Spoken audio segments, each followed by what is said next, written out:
আমার সন্তানের প্রতি আমার ভালোবাসা থাকবেই, অ্যাটলিস্ট আপনার সন্তানের প্রতিও আপনার ভালোবাসা থাকে। সো বাবা হিসেবে আমি সবসময় চাই যে আমার সন্তান। দীর্ঘদিন ধরে একটা কথা শোনা যায় যে শবনম বুবলী শাকিবকে ছাড়াও আরও একটি বিয়ে করেছিলেন এবং সেই ঘরে একটা কন্যা সন্তান রয়েছে যাকে কিনা বুবলীর বোনের মেয়ে বলেই প্রকাশ করা হয়। আর সেই মেয়েকেই কোলে নিয়ে একই ফ্রেমে ক্যামেরাবন্দি হওয়ার আলোচনায় এসেছেন কিং খান, যেটা একটা শ্বাসরুদ্ধকর ঘটনার মতোই বলা চলে। তো চলুন জেনে নেওয়া যাক হঠাৎ কেন এমন একটি কাজ করলেন শাকিব খান।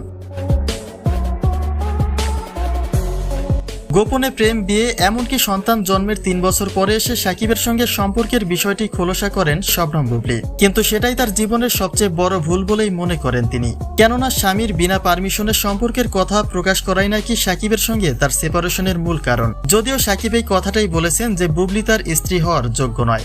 অভিযোগটা এমনই ছিল যে ব্ল্যাকমেইল করে সন্তান জন্ম দিয়েছে বুবলী।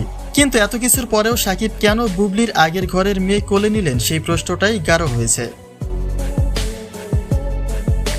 সিনেপাড়ায় কান পাতলে শোনা যায় বুবলীর জীবনে শাকিব খানই প্রথম নয়, এর আগেও একটি বিয়ে হয়েছিল বুবলীর এবং সেই ঘরের যে কন্যা সন্তানটি রয়েছে তা বুবলীর বোনের পরিচয়ে বড় হচ্ছে, যাকে মাঝে মাঝে খালাতো বোনের পরিচয়ে শাকিবের দ্বিতীয় পুত্র শেজাদ খান বীরের সঙ্গে খেলতে দেখা যায়। কিন্তু প্রশ্নটা এখানেই, বুবলীর সঙ্গে একই ছাদের তলায় না থেকে কেন শাকিব বুবলীর আগের ঘরের কন্যা সন্তানকে নিয়ে ক্যামেরাবন্দি হলেন? ইতিমধ্যেই একটা কন্যা সন্তান কোলে শাকিবকে দেখে ঠিক এমনই একটি আলোচনা উঠে এসেছে।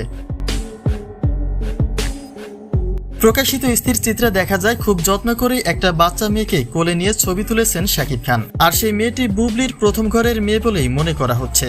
আসলে মনে করা হচ্ছে না, মনে করানো হচ্ছে। বুবলীর প্রথম ঘর সংসার মেয়ে আছে কিনা সেটা পরের কথা। শাকিবের কোলে নেওয়া বাচ্চা আর বুবলীর সেই কথিত মেয়ে বাচ্চা একজন নয়। আর তাছাড়া যেখানে বুবলীর সঙ্গে সম্পর্ক নেই কিং খানের, সেখানে বুবলীর বোনের মেয়েকে কোলে নেওয়ার তো প্রশ্নই আসে না। অথচ সোশ্যাল মিডিয়ায় এমনটাই খবর প্রকাশ করা হচ্ছে যে বুবলীর মেয়েকে কোলে নিলেন শাকিব খান। বড়ই আজব মানুষ আমরা। তবে এই বিষয়ে আপনার কোনো মন্তব্য থাকলে তা কিন্তু নিশ্চয়ই কমেন্ট করতে ভুলবেন না।